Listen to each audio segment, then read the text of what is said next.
Baik, kita mulai untuk perkuliahan yang ke-6 atau kelima ya, terkait dengan interoperabilitas. Sebelum kita mulai perkuliahan, saya mau absen dulu terlebih dahulu.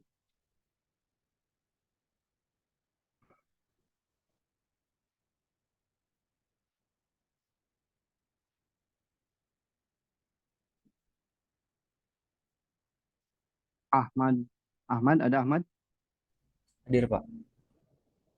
Aldo, Hadir Pak, hadir.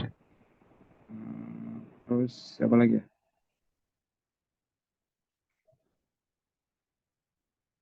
Nana, ada? Ada Pak, hadir. Ya, oke. Baik, kita langsung mulai aja terkait dengan perkuliahan kita, yaitu pada kali ini kita akan mencoba mana ya tadi?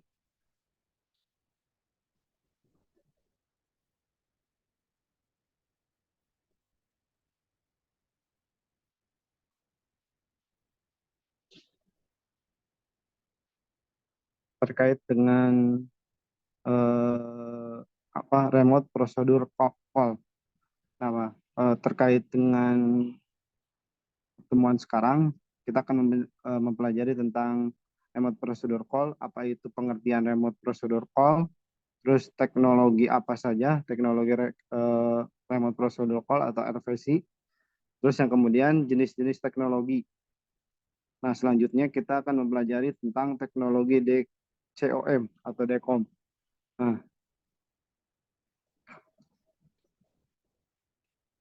yang tadi saya bilang di awal, yaitu untuk materi hari ini.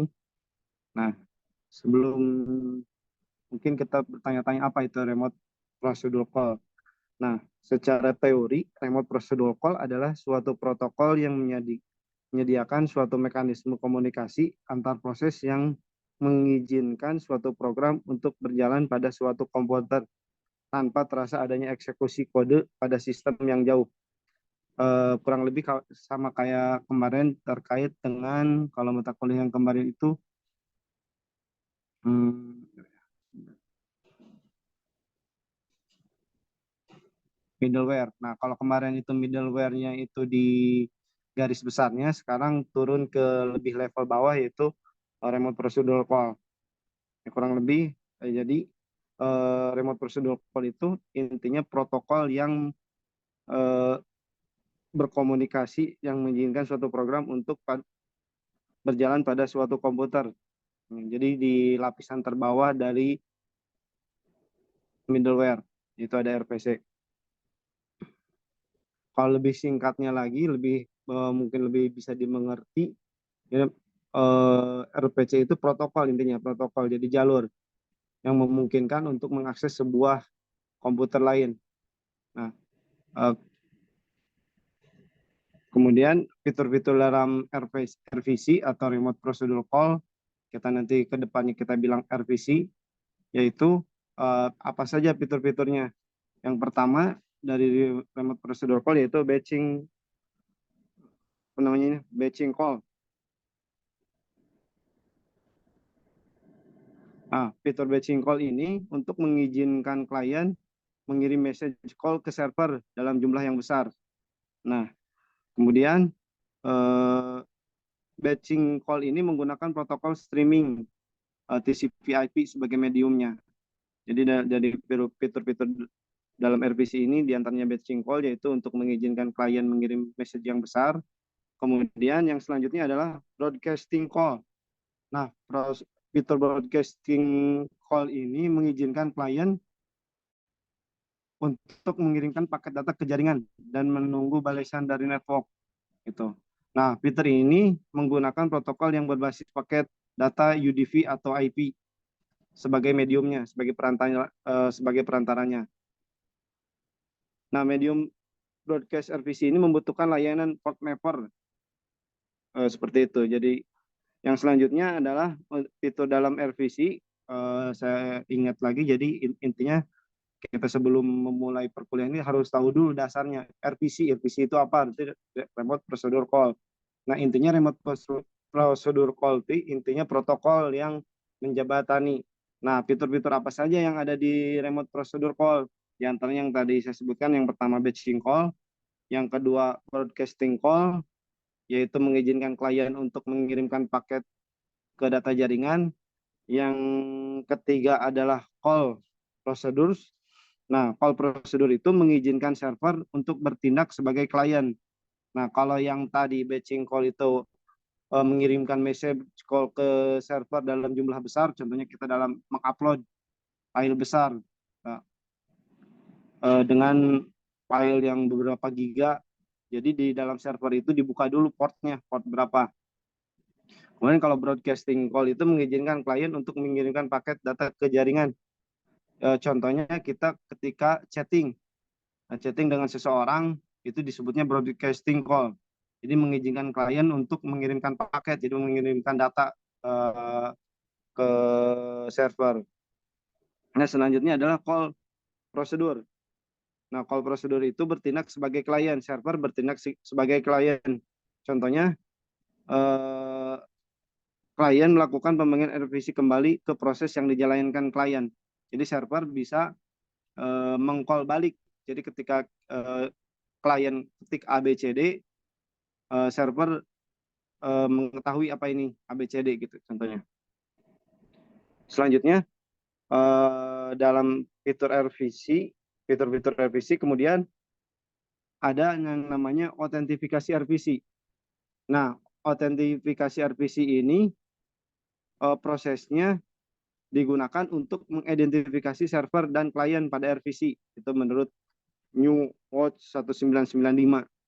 Nah, untuk setiap prosedur remote yang dilakukan protokol RVC menyediakan slot yang dipakai sebagai parameter autentifikasi yang berfungsi agar pemanggil atau caller dapat memberikan identitas kepada server. Nah, dalam bahasa sederhananya, yaitu autentifikasi RVC ini, jadi si server itu mengidentifikasi dulu komputer ini boleh nggak bisa mengakses. Seperti itu. Jadi didata dulu lah bahasa sederhananya, autentifikasi. Nah, dalam autentifikasi RVC terdapat beberapa bagian. Jadi yang tadi itu dapat beberapa bagian dari autentifikasi RVC. Yang pertama adalah protokol autentifikasi RVC. Jadi dalam mengidentifikasi autentifikasi RVC ada beberapa contoh, beberapa protokol. Nah, protokol autentifikasi RVC yang pertama protokol autentifikasi RVC yang disediakan sebagai bagian dari protokol RVC. Jadi kita sering nanti ke depannya kita akan mendengar RVC gitu. Intinya RVC itu protokol, jaringan protokol. Nah, untuk setiap prosedur remote semuanya diidentifikasi oleh paket RVC. Jadi oleh protokol ada protokol UTV, UDV yang sebelum mata kuliah kita pertemuan yang sebelumnya kan kita udah bahas terkait dengan beberapa protokol. Nah, jadi protokol yang kemudian sedangkan protokol mana? Sedangkan pada pihak klien setiap paket RVC diberikan parameter autentifikasi dan parameter digunakan adalah kredensial dan verifier. Nah, jadi gitu protokol autentifikasi. Nah, selanjutnya dalam autentifikasi RVC itu ada yang namanya autentifikasi nol. Nah, autentifikasi nol ini digunakan pada sistem di mana pemanggil atau klien atau caller RVC, pemanggil RVC tidak mengetahui identitas sendiri dan server tidak membutuhkan identitas pemanggil. Jadi contohnya autentifikasi nol ini kan pada sistem di mana RVC tidak mengetahui identitas, jadi yang bebas-bebas aja si klien mau akses ke Facebook gitu nggak tanpa diidentifikasi, itu autentifikasi nol, kosong. Selanjutnya pada bagian autentifikasi RVC yaitu ada autentifikasi data encryption standar atau DES. Nah, autentifikasi DES ini membutuhkan key share daemon yang harus berjalan baik di sisi server maupun klien. Jadi tiap pengguna pada sistem ini harus memiliki kunci publik yang disahkan pada database kunci publik oleh administrator. Nah, untuk kontinuasi dalam sederhananya, kita dikasih kalau pernah dengar SSL lah, apa namanya, tanda tangan private key dan public key, kurang lebih itu. Yang kalau ada bingung apa ya namanya, kayak SSL lah, kayak gitu. Ada autentifikasi deskripsi. Nah, selanjutnya ada enkripsi, tadi yang mana ya? Autentifikasi data enkripsi standar, tadi DES. Yang selanjutnya adalah protokol autentifikasi DES. Jadi kalau yang tadi autentifikasi data, sekarang protokol autentifikasi DES, protokolnya. Nah, protokol autentifikasi DES ini meliputi protokol penanganan DES pada server autentifikasi. Nah, protokol ini mencakup 64 bit, 64 bit blok data DES enkripsi, nah, dan menentukan panjang maksimum untuk server username dan jaringan yang digunakan. Yaitu yang keempat. Yang selanjutnya pada bagian ini adalah enkripsi deep Hillman. Nah, digunakan pada pembuatan kunci publik dan autentifikasi DES. Jadi gabungan dari apa namanya, autentifikasi DES dan dua. Jadi saya ulang lagi, dan enkripsi digunakan pada pembuatan kunci publik pada autentifikasi DES dengan menggunakan 192 bit kunci. Nah, enkripsi ini memiliki dua buah variabel konstan, yaitu base dan modulus, yang digunakan pada protokol autentifikasi DES. Nah, seperti itu untuk RPC itu. Jadi bagian-bagian daripadanya adalah autentifikasi. Yang tadi itu saya ulang lagi mungkin agak kecepatan. Jadi apa itu RPC? RPC adalah, kita ulang lagi, protokol yang menyediakan suatu mekanisme komputasi antar proses. Jadi intinya itu aja lah. Yang penting bagi saya sih teori sih banyak. Yang penting kita memahaminya apa. Nah, kurang lebih kayak kalau kita tarik garis kesimpulan, RPC itu protokol gitu, yang menyediakan suatu mekanisme.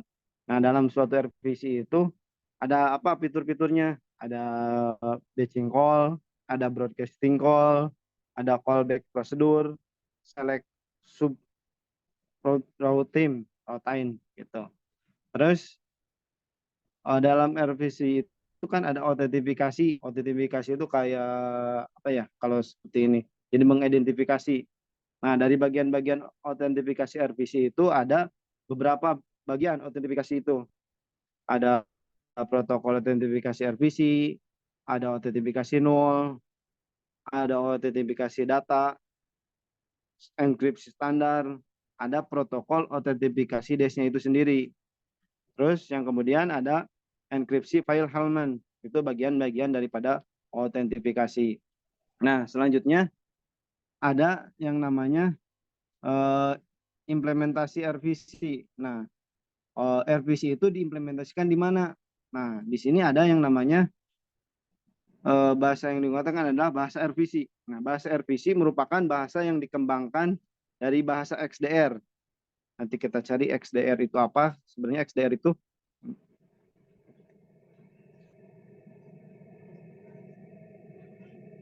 kayak saya cari dulu.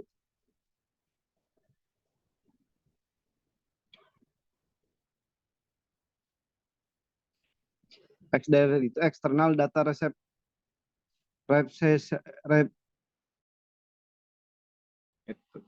jadi masih di atas protokol. Jadi bahasa RPC merupakan bahasa yang dikenal dan dikembangkan dari bahasa XDR.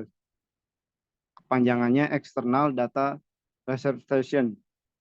Nah, bahasa RPC ini memiliki kemiripan dengan bahasa XDR.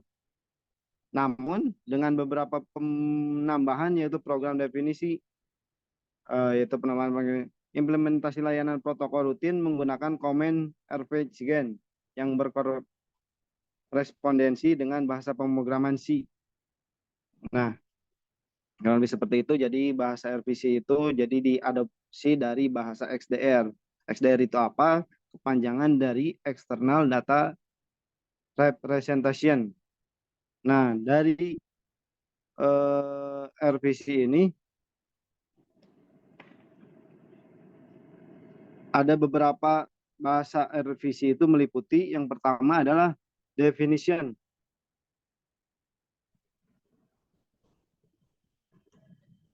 Nah, ada yang namanya definition. Definition yang kedua adalah struktur. Definition pengertiannya adalah file dengan bahasa RVC memiliki beberapa definisi. Nah, gitu. Yang pertama tadi definisi. Ya definition udah jelas ya, kata-katanya definition cuma dalam bahasa Inggris aja di sininya. Nah, definition itu termasuk adalah struct, union, type def, cons, dan program. Nah, kalau itu sendiri sebenarnya cuma bahasa baku lah, definition. Yang kemudian bahasa RVC adalah struktur. Dideklarasikan seperti pada deklarasi struktur dalam bahasa C. Jadi di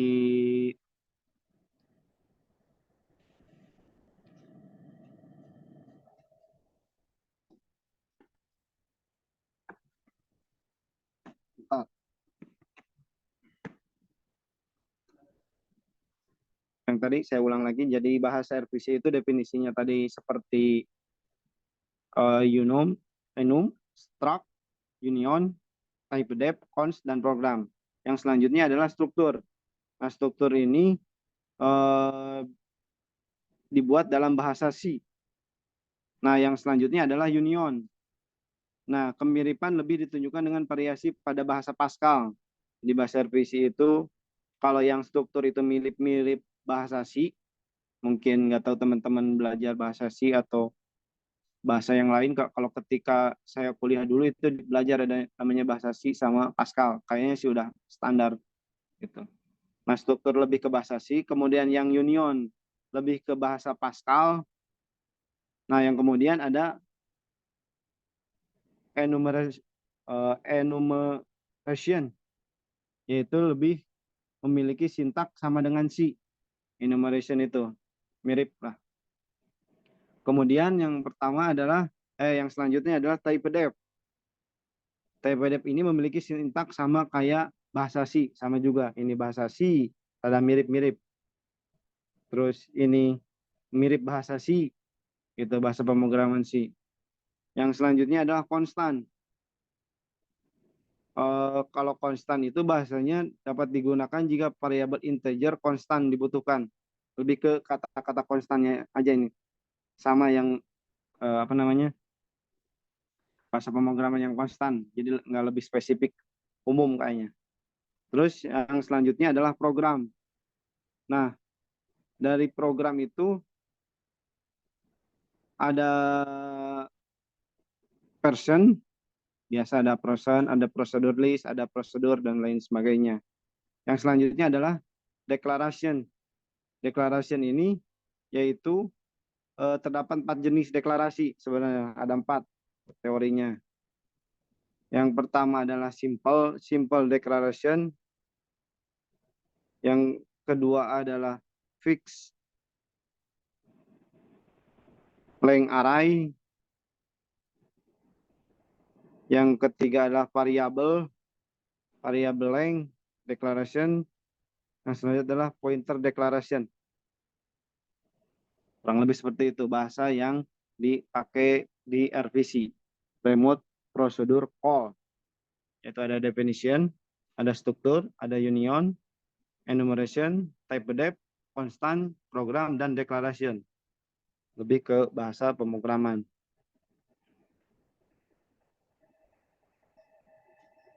Nah, selanjutnya di dalam program apa namanya, lapisan RVC itu terdapat beberapa lapisan tertinggi.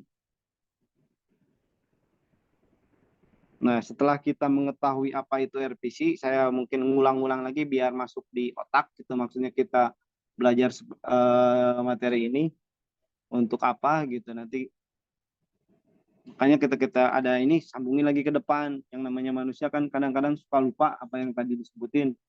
Nah, gitu. Di beberapa lapisan RVC, kemudian ada di lapisan RVC sekarang. Nah, lapisan RPC itu terdiri dari lapisan tertinggi, umumlah lapisan tertinggi. Lapisan tertinggi atau bahasa Inggrisnya highest layer. Saya sih agak kurang susah ngomong bahasa Inggris, repotan lah. Yang kedua adalah lapisan menengah, intermediate layer. Nah, untuk lapisan tertinggi merupakan lapisan yang bersentuhan langsung dengan sistem operasi, mesin dan jaringan tempat RPC berjalan. Jadi lapisan tertinggi itu yang langsung berhubungan dengan sistem operasi gitu. Layar ini umumnya digunakan pada pembuatan pemrograman RPC yang menggunakan layar. Jadi lapisan RPC itu yang berhubungan langsung intinya dengan sistem operasi, bisa jadi hardware-nya seperti itu. Hardware langsung connect RAM yang kayak gitu-gitulah. Lapisan tertinggi. Yang selanjutnya lapisan RPC itu yaitu lapisan menengah. Lapisan ini merupakan implementasi dari RPC sesungguhnya. Yang tadi dibilang ini lapisan hardware, lapisan atas, ini lapisan tengah. Kalau kemarin middleware, di dalam middleware itu ada namanya RPC. Nah, lapisan menengah ini disebutnya. Nah, pada layar ini seorang user tidak harus menghubungkan dengan soket atau sistem operasi gitu. Jadi si user itu nggak perlu tahu di lapisan menengah itu pakai port berapa, inokan mana. Ketika kita masuk server masuk port 80 atau 223 atau dan lain sebagainya di lapisan menengah yaitu intermediate layer. Nah, yang selanjutnya ada lapisan terendah atau low layers. Nah, lapisan layer ini mengatur soket dan sistem call. Sistem call, sistem hubung lah, penghubung. Nah, lapisan ini tidak memberikan data servis secara detail atau yang digunakan. Nah, umumnya program yang dibuat untuk lapisan ini merupakan program yang paling efisien. Seperti itu, lapisan terendah. Nah, untuk lapisan RPC ada tertinggi, menengah, dan terendah.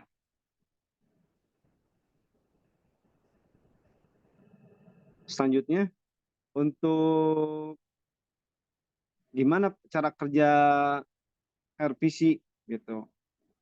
Nah, untuk cara kerja RPC itu kurang lebih jadi klien dari sini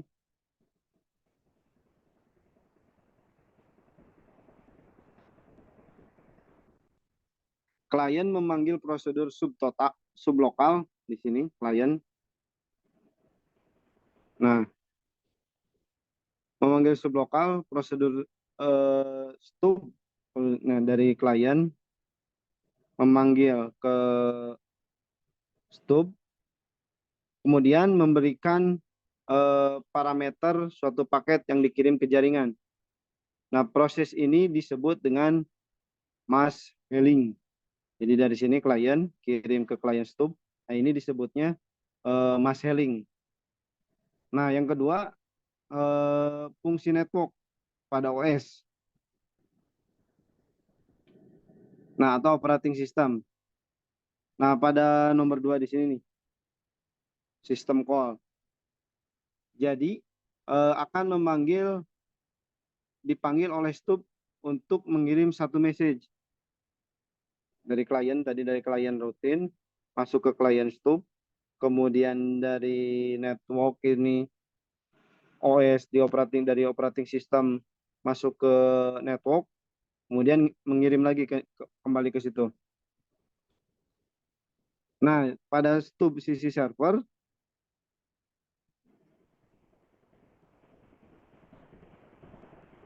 kemudian ya mana tadi udah sampai di sistem call yang kedua. Kemudian yang ketiga adalah network communication. Nah, di sini. Set. Jadi urutannya klien memanggil klien stub, kemudian terus ke bawah masuk ke network, kemudian network dari OS masuk ke network, maksudnya dari network bisa sebaliknya. Di sini kan ada 8 atau 3. Jadi dari network ini masuk ke network rutin. Jadi di OS-nya. Jadi dari lokal, ini kan dari komputer yang berbeda, ini komputer satu. Ini komputer 2. Nah, dari klien masuk ke stub lah. Kemudian network yang ada di jaringan klien, kemudian dikirim ke network communication di sini, kirim ke network server. Di server kan ada konfigurasi lagi di sini, network rutin, jadi remote kernel di sininya. Intinya sih ini antara komputer 1 dengan komputer 2. Nah, di belakang dari gabungan dari ini itu, ya ini di belakangnya teorinya seperti ini. Jadi ada klien masuk ke klien stub. Ini sebenarnya berjalannya di under OS di belakang seperti itu. Kemudian dari stub tadi udah sampai mana, dari 3 dari network communication, kemudian 4 dari network rutin pada paket yang dikirimkan oleh network. Jadi intinya klien minta ke sini klien stub, klien itu bisa jadi orangnya, kemudian klien stub itu di core-nya, core inti, kemudian masuk ke network rutin, kayak masukin TPC IP nah, kayak gitu di dalam OS, kemudian masuk ke network, masuk lagi ke network LAN card di servernya, masuk lagi ke OS-nya, masuk ke OS, terus di sini ada data apa, dibalikin lagi ke sini. Ini klien, set, bahasanya ke sini, masuk urutan, kemudian pulang lagi ke sini. Apa yang dibutuhkan datanya. Kurang lebih seperti itu. Untuk proses RPC sendiri.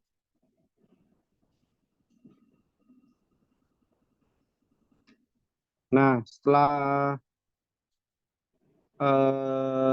tadi proses RPC, kemudian yang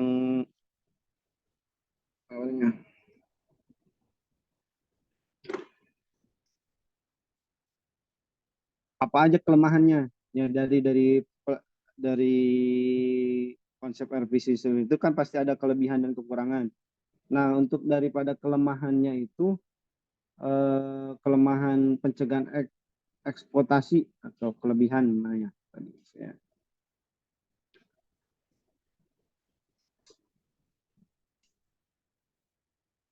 Nah, sebelum ke kelemahan kita ada implementasinya.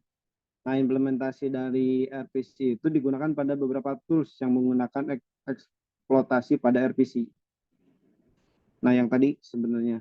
Terus untuk mendeteksi sistem itu adanya di mana, gitu, untuk implementasi RPC sendiri dalam dalam kehidupan sehari-hari, khususnya kita di bidang IT.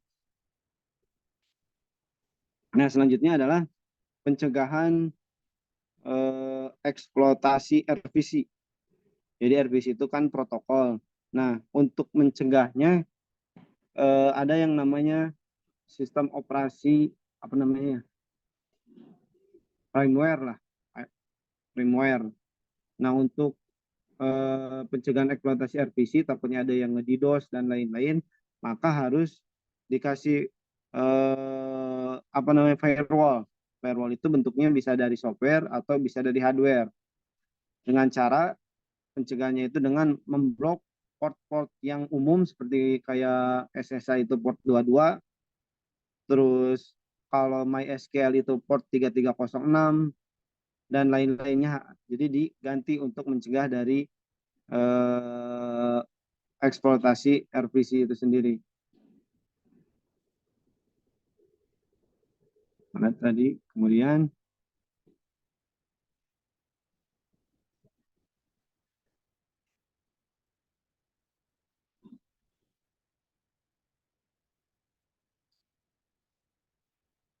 nah, kelebihan yang digunakan. Jadi kelebihan kita akan menggunakan RPC yaitu relatif digunakan dengan mudah. Kelebihannya itu. Jadi pemanggilan remote prosedur tidak jauh beda dibandingkan pemanggilan lokal prosedur. Jadi antara remote dan lokal tidak jauh beda gitu. Kalau remote, kalau yang sekarang itu under software itu ada tim viewer, ada apa ya? XDM, yang lainnya banyak lah, mungkin teman-teman lebih paham terkait remote-nya. Kalau yang sering saya pakai itu pakai TeamViewer. Kemudian untuk remote servernya itu pakai SSH lewat jalur gitu. Terus kelebihannya itu robust. Menurut Rebus itu sempurna. Jadi sejak tahun 1980 RVC telah digunakan dalam pengembangan mission critical, yaitu mission critical application yang memerlukan scalability, fault tolerancy, dan reliability. Susah lah.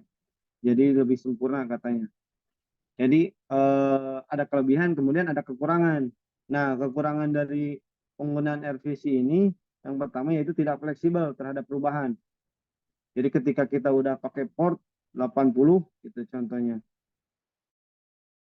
nggak bisa berubah-ubah gitu. Yang selanjutnya kekurangannya itu programming.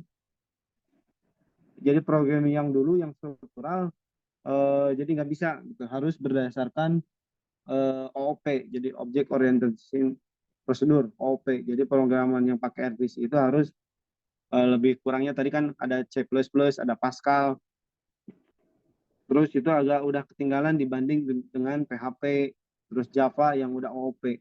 Itu kekurangan menggunakan RVC. Selanjutnya adalah pengertian RVC sudah, tadi bagian-bagiannya sudah, adanya di mana. Selanjutnya kita masuk ke bagian yang apa namanya tadi masih berkaitan dengan RVC, yaitu Distributed Component Object Model atau biasa kita sebut dengan DCOM. Nah, DCOM sendiri ialah protokol yang berfungsi untuk mengaktifkan komponen pada perangkat lunak agar dapat berkomunikasi langsung dengan jaringan. Ya, kalau teman-teman pernah pakai Mikrotik atau Cisco dan lain-lainnya, itu kan pasti Mikrotik itu kan hardware, dan di dalam hardware itu pasti ada softwarenya yang mengoperasikan. Nah, di sini disebutnya itu protokol DCOM, Distributed Component Object Model, menurut Spengler 2004. Nah, tujuan dari DCOM ini agar komponen yang telah dibuat dapat diregister di suatu komputer dan dapat diakses oleh banyak komputer lain. Gitu. Kurang lebih protokol yang digunakan di DCOM yaitu yang kita bahas sebelum-sebelumnya, itu protokol TCP/IP. Yang kedua adalah protokol UDP atau IP. UDP garis miring IP masih sama lah. TCP, ada UDP, kemudian ada protokol HT, kemudian ada protokol RVC. Nah, yang termasuk distributed component object itu ya diantaranya ada 4 protokol TCP, ada protokol UDP, ada protokol HT, dan yang selanjutnya adalah ada protokol RVC yang sekarang kita bahas.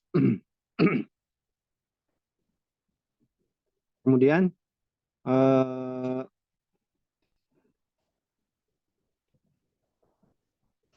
mana ya?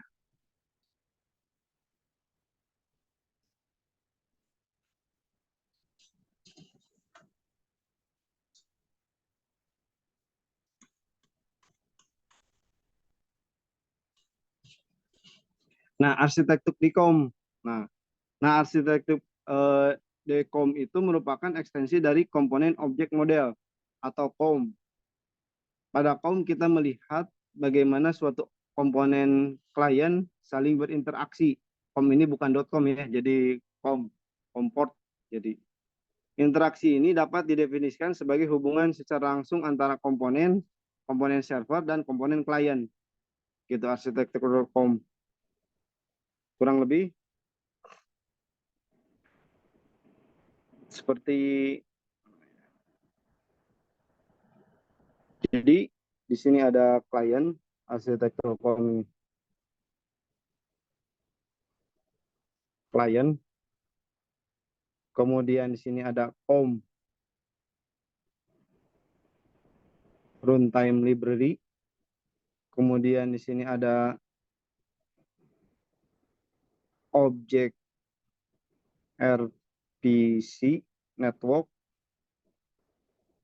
kemudian ada COM, ini arsitektur COM. Jadi di sini ada COM runtime library, di sini ada server. Nah, penghubungnya antara klien di sini ada proxy, IDL, kemudian stub. Gitu. Yang penting mengerti aja lah. Kalau tulisannya sih nggak jelas. Jadi di sini ada klien, di sini ada COM, kemudian yang tadi kita objek RPC, kemudian di sini ada COM yang punya server, kemudian ada server itunya sendiri. Nah, sebenarnya keseluruhan ini itu nggak bisa lihat secara kasat mata. Nah, yang kita lihat secara kasat mata yaitu tadi cuma klien komputer kita dengan server. Server bisa Facebook, bisa Google, lain sebagainya, Shopee, Tokopedia, dan lain-lain. Nah, kita klien bentuknya bisa dari HP, bisa dari laptop, bisa dari gadget lainnya, tab, dan lain-lain. Nah, ketika kita sebagai mahasiswa IT, ada yang nanya, contohnya dari ada yang nanya dari murid dari kelas SMA atau SD, Kak, gimana itu caranya bisa connect? Kok saya bisa ngakses? Nah, cara sederhananya ya tinggal bilangin seperti itu. Ada klien, ada server. Nah, untuk menghubungkannya di sini ada paket data atau internet. Nah, paket data itu ada jaringan Telkom. Kak, jaringan Telkom dari mana? Jaringan Telkom itu Telkom, sebuah perusahaan, dia itu pasang radio di sini. Gitu buat cara nerangnya. Ini nerima sinyal ke sini, dari sini panjang terus sampai ke server Amerika contohnya. Ini kan untuk koneksi itu kan ada beberapa bagian gitu kalau ada yang nanya.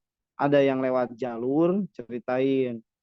Lewat kabel, ada yang jalur WiFi tanpa kabel. Nah, untuk yang kita pergunakan gitu contohnya. Karena kita HP ini nggak ada kabel, ada teknologi WiFi jaringan. Nah, teknologi WiFi itu apa aja? Banyak sekarang. Teknologi jaringan itu ada yang dulu 2G, 3G, 4G, 5G, itu adalah jalur jaringan gitu. Kenapa ada 2G, 3G, 4G, dan lain-lain?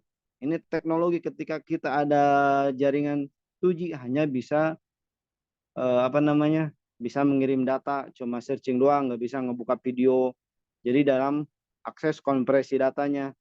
Balik lagi ketika kompresi data itu apa di belakangnya ya? Di belakangnya itu ada yang tadi arsitektur RVC, protokol, dan lain sebagainya. Kurang lebih seperti itu terkait dengan arsitektur DICOM. Nah, selanjutnya yaitu cara kerja.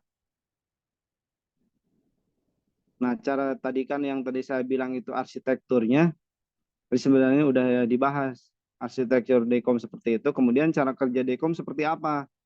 Nah, dari cara kerja DICOM itu ada komputer klien, tadi cara kerjanya. Di materinya telat, tadi udah saya terangin di awal. Kemudian di sini ada DICOM player. DICOM itu apa? DICOM itu adalah protokol. Protokol itu apa? Terus panjang sebenarnya. Gitu. Kalau klien masuk komputer A, B, C. Nah, kemudian di sini ada jaringan awan. Nah, di sini ada DICOM server. DICOM. Kemudian di sini ada server itu sendiri, Facebook. Nah, kemudian di sini ada database server. Nah, klien A ketika mengakses Facebook atau Twitter atau WA, nah dari sini masuk ke arsitektur DICOM. Sebenarnya di belakang DICOM itu fisiknya apa? Bisa jadi adware di sini. Pakai protokol apa di sini ketika dia buka Facebook? Ada apa Facebook ya bisa jadi pakai protokol web, pakai port 80. Nah, ketika si klien mau ngakses ke sini, melihat video apa pakai protokol, pakai UDV. Jadi untuk mengakses foto, video dan lain-lainnya biasanya pakai protokol UDV. Nah, ketika dia mau baca data pakai apa? Pakai protokol bisa jadi inet. Nah, yang ngonfig ini protokol A, protokol B, protokol C itu disebutnya RVC gitu. Yang ngaturnya tadi ada kelebihan dan kekurangannya. Nah, dari RVC itu kan apa namanya? Hanya sebuah protokol gitu. Yang ngatur protokol siapa yang ngebuat? Yaitu kesepakatan antar komputer buat oh ini port 80 kita sepakati. Nanti kalau nggak ada standarnya ya ngaco nantinya nggak kemana-mana gitu. Seperti itu untuk apa namanya apa tentang dekom. Dekom saya ulangi lagi yaitu distributed component object. Nah, kurang lebih pemaparan mata kuliah kita hari ini yaitu sampai dengan apa namanya RVC. Jadi kita ulang lagi dari awal untuk mengingatkan biasanya otak manusia yang saya tahu itu hanya bisa menyimpan antara di depan sama di akhir, di tengah-tengah bingung apa itu tadi yang diomongin gitu. Maka saya ulang lagi. Jadi untuk garis besarnya intinya kan saya itu kemarin dari awal eh, pertemuan kuliah ini bukan untuk menjadi pintar. Maksud dalam tanda petik pintar itu pintar ahli dalam satu apa namanya satu bahasa, tapi perkuliahan ini untuk membuat apa namanya teman-teman bisa menyelesaikan permasalahan yang ada di lapangan, problem solving gitu. Ketika kemarin di awal diasumsikan ketika perbedaan kuliah sama kursus, yaitu kalau kursus ketika dia apa namanya di tempat baru ternyata tidak sama yang di kursus, bingung. Beda lagi sama orang kuliah. Ketika orang kuliah itu kan diajarin semua bahasa pemrograman dari A sampai Z. Jadi ketika pindah dari satu A ke satu B, jadi nggak bingung. Udah tahu dasarnya, tinggal diperdalam. Nah, untuk mata kuliah yang kita pelajari terkait interoperabilitas. Nah, interoperabilitas itu intinya penghubung. Nah, daripada penghubung ini apa aja di dalamnya? Ada middleware, ada jaringan, ada RPC, ada yang lain-lainnya. Nah, kurang lebih seperti itu. Jadi eh, saya ulang lagi di sininya. Tadi kayaknya di sini ada yang namanya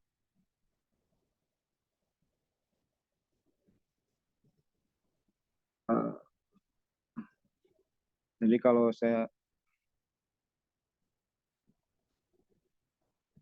saya simpulkan, jadi di sini kita simpulkan R untuk pertemuan hari ini RVC. RVC itu apa? Protokol. Nah, implementasinya di mana? Jadi RVC implementasinya di mana gunanya? Terus cara kerjanya gimana? Tadi kita udah sebutkan cara kerjanya yaitu ada di bagian tengah. Kemudian kelebihannya apa?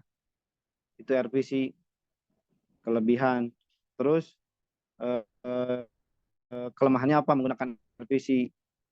Jadi dari cara belajar kita yaitu kita tahu dulu apa tujuan kita belajar ini.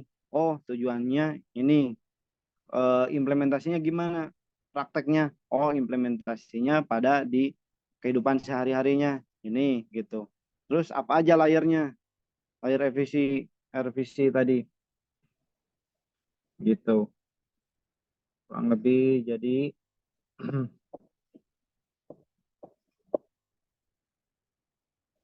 terus RVC itu ada apa? Ada kliennya, ada apa namanya?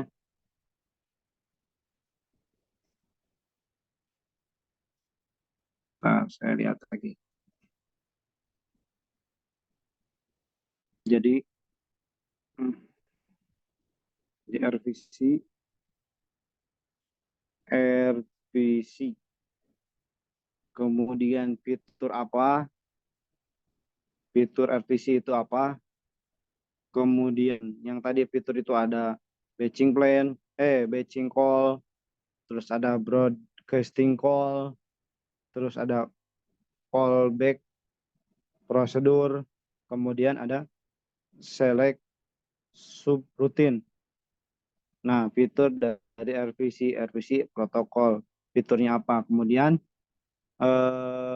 dalam RVC itu ada yang namanya autentifikasi. Nah, autentifikasi itu apa penjelasannya? Kalau tadi secara garis besar yaitu untuk mengidentifikasi server pada klien RVC. Jadi autentifikasi itu mendeteksi klien di RVC. Bagian autentifikasi ada apa aja? Jenis autentifikasi ya tadi ada protokol autentifikasi RVC, ada autentifikasi null, kemudian ada autentifikasi dash, kemudian ada protokol autentifikasi dash, kemudian ada enkripsi div. Inilah tulisan yang nggak jelas, yang penting bisa dimengerti lah. Kemudian dari sebuah RVC ini kita tadi ada fitur-fitur apa saja, terus ada jenisnya, ada autentifikasi, kemudian ada dibuat pakai apa RVC itu, kan ada protokol. Nah, RVC itu dibuat pakai bahasa, bisa definition, terus struktur, kemudian union, kemudian enumeration, dan lain sebagainya. Nah, setelah itu dari RVC ini, jadi kita bahas lebih menyeluruh. Nah, kalau dalam kursus itu nggak sampai ke sini. Kalau kursus cuma RVC pakai protokol A di bawah B seperti itu. Nah, RVC ini ada apa? Ada berapa? Ternyata RVC itu ada 3 lapisan. Apa aja lapisannya? Lapisan tertinggi, lapisan menengah, dan lapisan terendah. Lapisan tertinggi itu apa? Ada tadi dari komputer masuk ke network, kurang lebih garis besarnya seperti itu. Kemudian prosesnya RVC seperti apa? Proses itu lebih ke cara kerja si klien komputer ke server. Nih cara kerja di belakangnya itu kayak gimana? Itu. Kemudian yang tadi yang terakhir adalah distributed component object model. Nah, distributed component object model itu disebut DCOM. Nah, DCOM itu apa aja? Gitu. Nah, ternyata RPC itu bagian daripada DCOM. Gitu. Kurang lebih seperti itu untuk mata kuliah hari ini terkait dengan RPC. Mungkin ada yang ditanyakan atau gimana?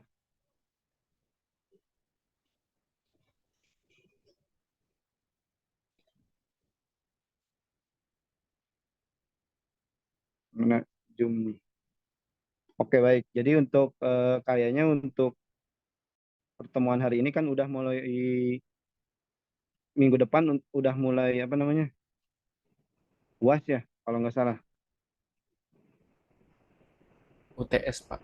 UTS. Nah, untuk minggu depan paling persiapan untuk UTS selanjutnya yaitu paling lebih mudah maksudnya. Jadi tujuan utama yang saya bilang itu tugas dan lain-lain.